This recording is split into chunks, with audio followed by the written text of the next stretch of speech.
जय हिंद दोस्तों, कैसे हैं आप सभी। मैं आशा करता हूं कि आप सभी लोग स्वस्थ होंगे। जी हाँ दोस्तों, आप सभी के लिए एक नई जानकारी लेकर के आपको हम आए हैं और वो भी बेहतरीन तरीके से। और इसमें बहुत ऐसी बात आपको हम बतलाने जा रहे हैं जो कि आप नहीं जानते होंगे। यह है आपका Bihar DElEd entrance exam syllabus 2025। इससे संबंधित कि बहुत सारे विद्यार्थी सोचते हैं क्या कि कम से कम पैसा में हम डीएलएड करें और अपने जो टीचिंग प्रोफेशन का जो जॉब है, जो हम सपना देखे हुए हैं कि हम भी टीचर बन करके कुछ बच्चों को हम सिखला पाएँ या फिर जॉब के रूप में हम उसे अच्छे तरीके से कर पाएँ, तो आपका सपना जरूर साकार होगा, बशर्ते सही तरीके से आप चीज़ों को कर पाएंगे तब। इसमें हम कुछ ऐसे बात बतलाने वाले हैं जो कि एडमिशन से लेकर के इंट्रेंस एग्जाम से लेकर के और हर तरीके का बात बताने वाले हैं कि कैसे आप इसमें सिलेक्शन ले पाते हैं, वो भी नौकरी तक। ठीक है, तो चलिए आइए हम लोग देखते हैं। यहाँ पे इसमें इंट्रेंस एग्जाम में आपसे पूछे जाते हैं 120 प्रश्न, यानी कुल प्रश्नों की संख्या जो होती है वह होती है 120। 120 कुल अंक जो दिए जाते हैं वह 120 अंक होते हैं, अर्थात प्रत्येक प्रश्न जो होता है 1 अंक का होता है। ठीक है, इसके बाद कुल जो समय हमें मिलता है वह 2 घंटा 30 मिनट का मिलता है, यानी 2.5 घंटे का, 2 घंटे 30 मिनट का। इसके बाद नकारात्मक अंक यानी निगेटिव होता है क्या? तो नहीं होता है, निगेटिव अंक नहीं होता है, निगेटिव नंबर नहीं होता है। परीक्षा का मोड क्या होता है, परीक्षा का तरीका क्या है? तो परीक्षा का तरीका है ऑनलाइन। ऑनलाइन मोड में आपका एग्जाम होता है। यह आपका सीबीटी होता है, सीबीटी यानी computer based test. CBT computer के द्वारा टेस्ट लिया जाता है। प्रश्नों की भाषा क्या होती है? तो प्रश्नों का जो लैंग्वेज होता है वह होता है आपका हिंदी और इंग्लिश दोनों, हिंदी या इंग्लिश। जिनको हिंदी में समझ में आता है वह हिंदी में बनाते हैं, जिनको इंग्लिश में समझ में आता है वह इंग्लिश में बनाते हैं। तो देखिए आगे जो है सिलेक्शन का प्रोसेस। सिलेक्शन का प्रोसेस क्या है, इसमें कैसे आपको चुने जाते हैं? तो इसमें आपको चुने जाते हैं, जो आपका सीबीटी एग्जाम होता है तो उसके अंकों के आधार पर आपका चयन किया जाता है, यानी काउंसलिंग किया जाता है।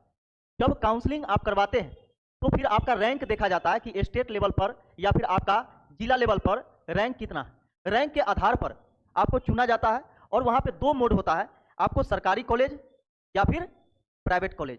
सरकारी कॉलेज उन्हीं स्टूडेंट को मिल पाता है जिनका हाई मार्क्स है, यानी बहुत ज़्यादा नंबर है, यानी कहने का मतलब 120 में वह लाते हैं लगभग 90 प्लस, है ना। 90-95 प्लस जो लाते हैं उनको सरकारी कॉलेज दिया जाता है। और आप जानते होंगे, आपके जानकारी के लिए बता दें कि सरकारी कॉलेज में सिर्फ नाम मात्र का पैसा लगता है, यानी 15 से 20 हज़ार में पूरा फाइनल आप कर सकते हैं, उसमें सभी खर्च आपका होगा।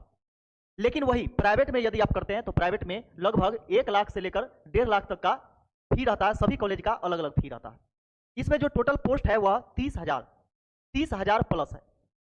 इसमें जो टोटल सीट है वह 30,000 प्लस है। तो इतना कम क्यों है? क्योंकि बच्चे जो है वह बहुत सारा फॉर्म भरते हैं, 7 लाख 8 लाख 6 लाख ऐसे फॉर्म भरा जाता है, लेकिन इतना कम सीट क्यों है? तो आप जानते होंगे कि बिहार में ज़्यादा कॉलेज है ही नहीं, जिसके वजह से ऐसा है। और एक ही यूनिवर्सिटी पर दबाव बन जाने के कारण क्या है कि कहीं सीट पर एडमिशन लिया जा सकता है।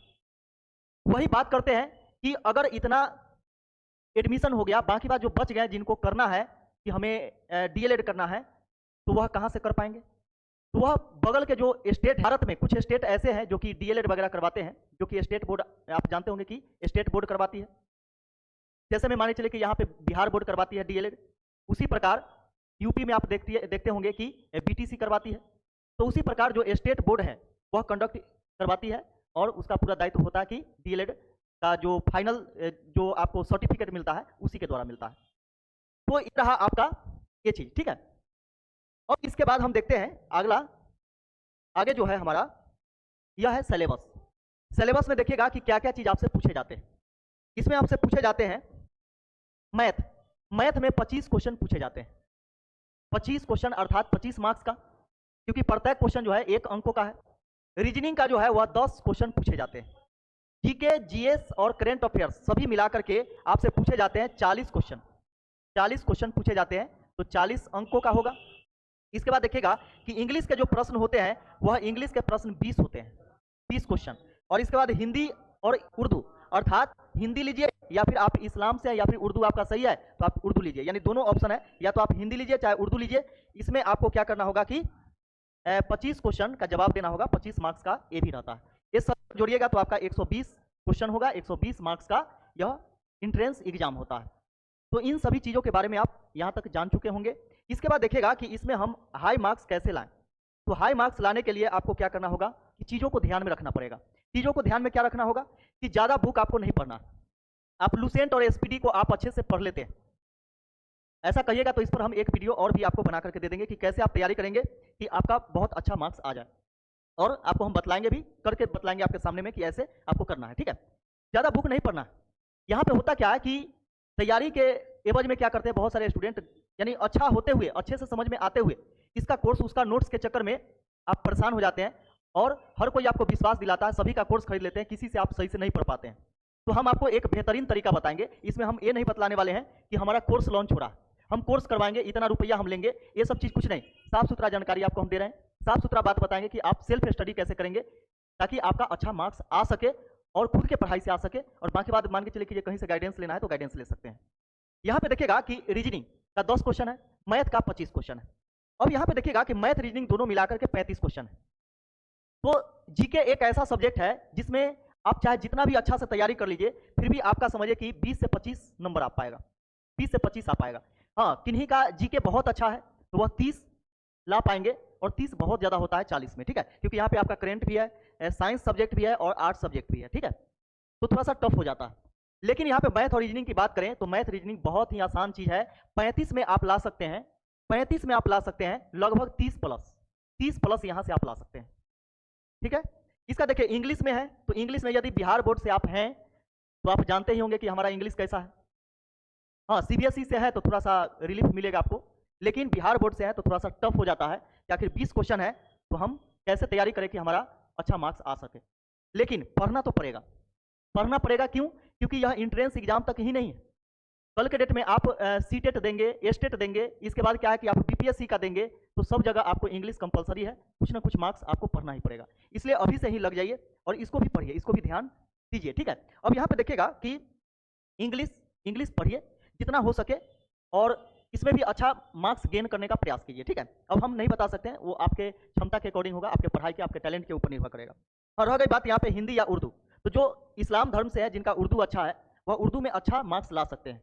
जो मान के चलिए बिहार बोर्ड से है और प्लस में हिंदू है और हिंदी वगैरह पढ़े हैं, हाँ, इस्लाम में भी बहुत सारे स्टूडेंट हैं जो कि उर्दू नहीं लेना चाहते, हिंदी ही उनको अच्छा लगता है, तो वह आपके ऊपर निर्भर करता है कि आप हिंदी या उर्दू जो भी हो। लेकिन जिनका हिंदी मान के चलिए कि ये अच्छा नहीं है तो अच्छा हो सकता है, मात्र एक छोटा सा बुक पढ़ करके आप अच्छा कर सकते हैं हिंदी को, और हिंदी में यानी अच्छा मार्क्स गेन कर सकते हैं। इसमें भी लगभग 20 प्लस आप नंबर ला सकते हैं। तो यहाँ पर सोचने वाली बात है कि कौन कौन सी ऐसी सब्जेक्ट हैं जो कि हमारा स्कोरिंग है। तो स्कोरिंग आपका हिंदी भी है, स्कोरिंग आपका इंग्लिश भी है, और स्कोरिंग आपका मैथ और रीजनिंग भी है।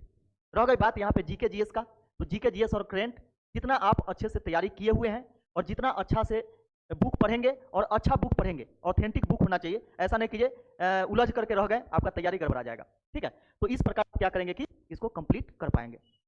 तो हाँ, यही चीज़ हम बतलाने वाले थे आप सभी को। और यदि आप 12th कंप्लीट कर चुके हैं और मिनिमम एज आपका 17 साल है तो आप फॉर्म को भर सकते हैं। ठीक है, बाकी बात जानकारी कैसी लगी कमेंट करके हमें जरूर बताएंगे, और इसी कमेंट के अनुसार हम आपको सही गाइडलाइन और भी दे सकते हैं कि कौन सा बुक आप पढ़िएगा और कैसे पढ़िएगा कि आपका सिलेक्शन अच्छे से हो सके।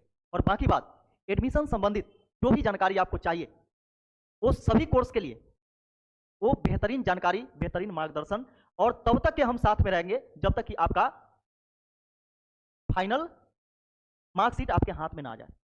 तो चलिए फिर हम लोग मिलते हैं किसी अन्य वीडियो में, तब तक के लिए जय हिंद।